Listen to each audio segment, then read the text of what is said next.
ഇപ്പോഴും 18 വയസ്സ് കഴിഞ്ഞാൽ ആ ഒരു വിവാഹം എന്ന് പറയുന്നത് ഒരു വലിയ കമ്പോളമാണ്. അവിടെ ഒരു അറവുമാടായിട്ട് മാത്രം നിൽക്കാനാണ് കേരളത്തിലെ ഇപ്പോഴുമുള്ള സ്ത്രീകളുടെ അവസ്ഥ.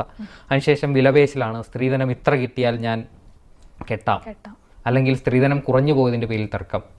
ഇപ്പോൾ ഈ മരണപ്പെട്ട അതുല്യക്ക് 2014 നടന്ന വിവാഹത്തിന് ഏകദേശം 43 പവൻ സ്വർണവും ഒരു ഇരുചക്ര വാഹനവുമാണ് സ്ത്രീധനമായിട്ട് കൊടുത്തിരിക്കുന്നത്. ഇതിനുശേഷം ഇയാൾ കാർ വേണമെന്ന് നിരന്തരം ആവശ്യപ്പെട്ടു എന്നൊക്കെയാണ് ഇപ്പോൾ ഈ കുടുംബം പറയുന്നത്. ഈ കുടുംബത്തെ പറ്റി പറയുകയാണെങ്കിൽ ഈ അതുല്യയുടെ മരണശേഷം ഈ മാതാവിൻ്റെയും പിതാവിൻ്റെയും പ്രതികരണം കാണുമ്പോൾ നമുക്ക് തന്നെ അവരോടാണ് ശരിക്കും ഈ സ്ത്രീയുടെ യുവതിയുടെ മരണത്തിന് ഉത്തരവാദി ശരിക്കും ആ ഒരു പിതാവും മാതാവിനും ആ ഒരു മരണത്തിൽ പങ്കുണ്ട്.